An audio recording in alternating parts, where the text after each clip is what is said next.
Jika Anda pernah ditimpuk bencong, bisa jadi 100% bukan kesalahan si bencong itu, tapi kesalahan Anda juga. Itu karena Anda berpikir positif. Tidak salah berpikir positif, tapi positivitas yang Anda lakukan sangat berlebihan. Itulah yang akhirnya membuat sesuatu yang baik malah jadi negatif. Bencongnya marah karena Anda paksa dia kembali ke kodratnya, menjadi laki-laki. Itu bukan pikiran dan tindakan positif, bro. Itu pemaksaan kehendak. Jadi bro, sis, teman, saudara, apa saja dalam hidup ini meskipun itu perilaku positif, kalau dilakukan secara berlebihan, apalagi mengikuti ego kita semata, hasilnya tidak baik. Harus kita akui, semangat positif sangat penting dalam kehidupan sehari-hari. Banyak motivator mengajarkan kekuatan pikiran positif juga, menunjukkan bukti keberhasilan, tapi perlu diingat, motivator adalah manusia biasa yang bisa khilaf juga, meskipun setiap hari dia menyuarakan positivitas kepada orang lain. Dia pastinya pernah melakukan hal-hal negatif dalam hidup, itu normal. Dia bukan seorang pesulap yang otomatis mampu mengubah dirinya menjadi manusia yang pakai kolor di luar celananya. Karena itulah Anda tidak akan pernah menjadi Superman, coy, sang manusia super. Meskipun Anda memaksa pikiran Anda untuk senantiasa mengatakan bahwa Anda super dan selalu berpikir positif sesuai arahan sang motivator. Di video ini kita akan bahas kenapa positivitas yang terlalu ekstrim bisa membuat kita sakit atau malah gila.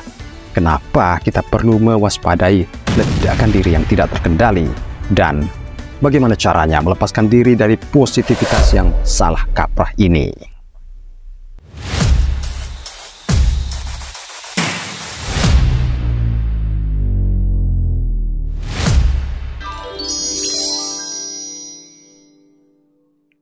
Pastinya, pikiran positif mengarahkan kita kepada kesuksesan. Namun jika kita selalu dijejali dengan motivasi berlebihan, bisa jadi kita menjadi terlalu idealis dan lepas kendali, keluar dari realitas.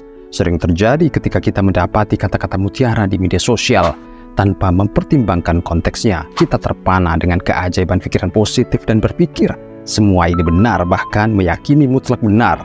Dan kita pun masuk lebih dalam ke arah positivitas. Dalam bukunya The Subtle Art of Not Giving a Fuck, Mark Manson menyoroti bahaya dari terlalu banyak berfokus pada positivitas tanpa memahami realitas kehidupan yang sebenarnya. Terlalu berfokus pada pikiran positif dapat membuat seseorang kehilangan perspektif realitas. Jika seseorang selalu optimis tanpa mempertimbangkan tantangan atau risiko yang ada, itu bisa menyebabkan kejutan yang tidak terduga. Misalnya, dalam dunia bisnis, seorang pengusaha yang terlalu optimis tanpa memperhitungkan resiko dapat terjebak dalam keputusan yang kurang realistis dan berdampak negatif pada perusahaan. Bisa Anda bayangkan, seseorang yang berani mengucurkan dana besar-besaran untuk sesuatu yang berisiko karena terlalu optimis, betapa sakitnya dia pada akhirnya kalau semua harapan itu ternyata kosong. Hasilnya, bukan hanya bisnis hancur, tapi juga meninggalkan hutang dengan jumlah yang sangat besar. Selanjutnya, ia akan merasa kesulitan dalam mengelola kegagalan. Padahal kegagalan adalah bagian alami dari kehidupan. Jika seseorang tidak siap menghadapi kegagalan yang tidak terhindarkan, dia bisa jadi stres. Kalau stres ini tidak kunjung terobati, dia bisa gila. Terlalu optimis juga bisa membuat seseorang gagal melihat sisi-sisi negatif suatu situasi yang dapat mengakibatkan ketidaksiapan menghadapi kemungkinan masalah. Sebagai contoh, seseorang yang terlalu optimis akan kesehatannya bisa jadi akan mengabaikan tanda-tanda awal penyakit, mengakibatkan penanganan yang terlambat. Iya, kalau cuma hayan. Gimana kalau jantungan atau stroke? Cuma hayan katanya. Terlalu berfokus pada pikiran positif seringkali membuat seseorang cenderung menyembunyikan atau menekan emosi negatif. Mungkin terdengar kontradiktif, tetapi menekan emosi negatif dapat mengakibatkan penumpukan tekanan emosional yang pada akhirnya meledak. Seseorang yang selalu berusaha untuk tetap positif bisa saja merasa terbebani oleh keharusan untuk selalu tampak bahagia, yang dapat mengakibatkan stres dan kelelahan mental. Karenanya, kita perlu meresapi emosi negatif dengan cara yang sehat. Meresapi emosi negatif memungkinkan seseorang untuk mengatasi dan mengelola perasaan tersebut dengan lebih baik tanpa membawa beban yang terlalu berat.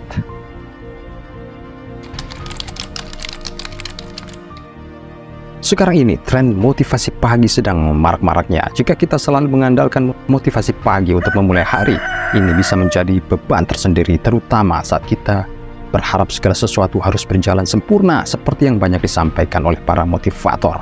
Bisa Anda bayangkan ketika Anda harus berpikir positif di jalan raya, sementara para pengendara mengejar waktu untuk bisa sampai ke tempat kerja secepat mungkin.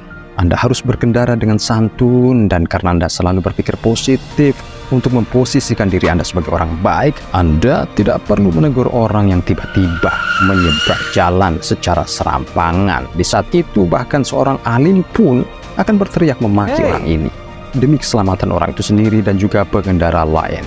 Orang-orang bahkan secara spontan mengeluarkan kata-kata yang tak pantas.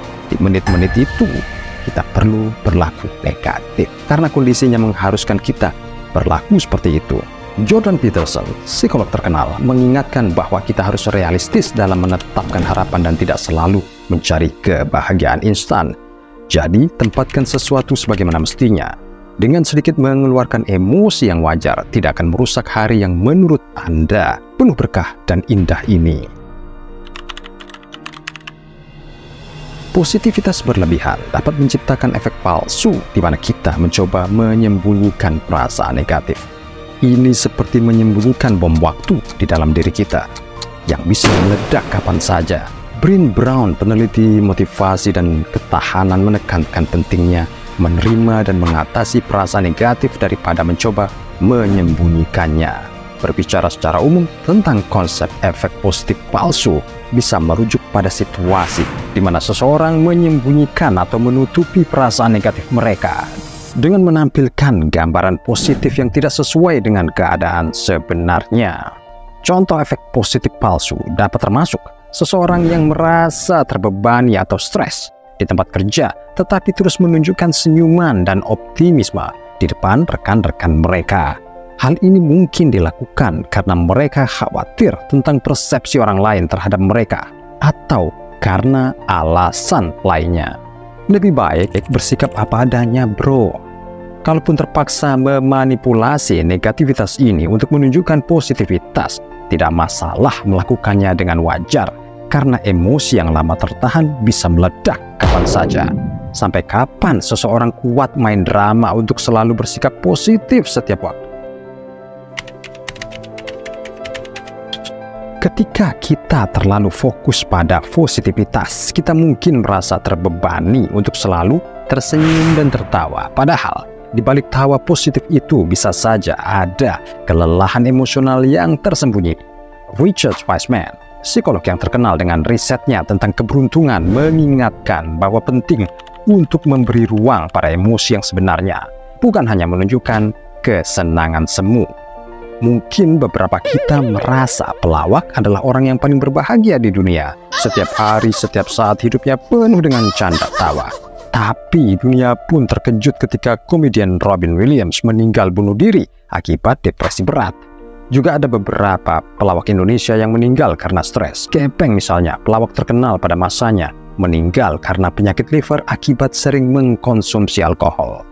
Jadi hidup yang berupa panggung sandiwara ini tidak selalu menjadikan kita protagonis. Ada kalanya kita perlu realistis dengan memainkan peran negatif demi untuk tetap berada pada jalur positif.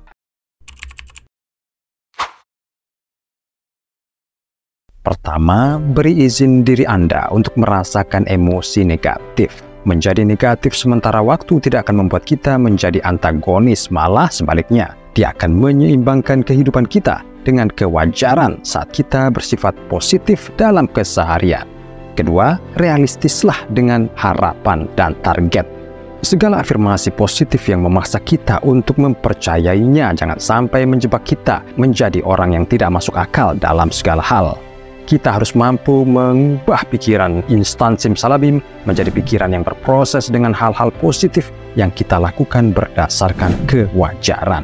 Ketiga, temukan keseimbangan antara positivitas dan realitas. Hidup perlu seimbang.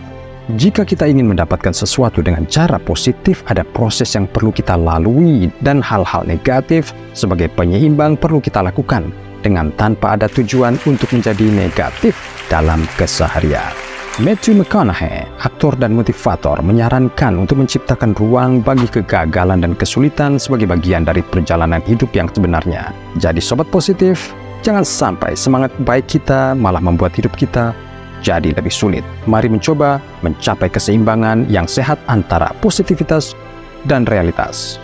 Dan tidak perlu berlebih-lebihan. Kalau kalian punya pengalaman atau saran terkait topik ini, jangan ragu untuk berbagi di kolom komentar ya. Like video ini, subscribe bagi yang belum subscribe. Sampai jumpa di video berikutnya.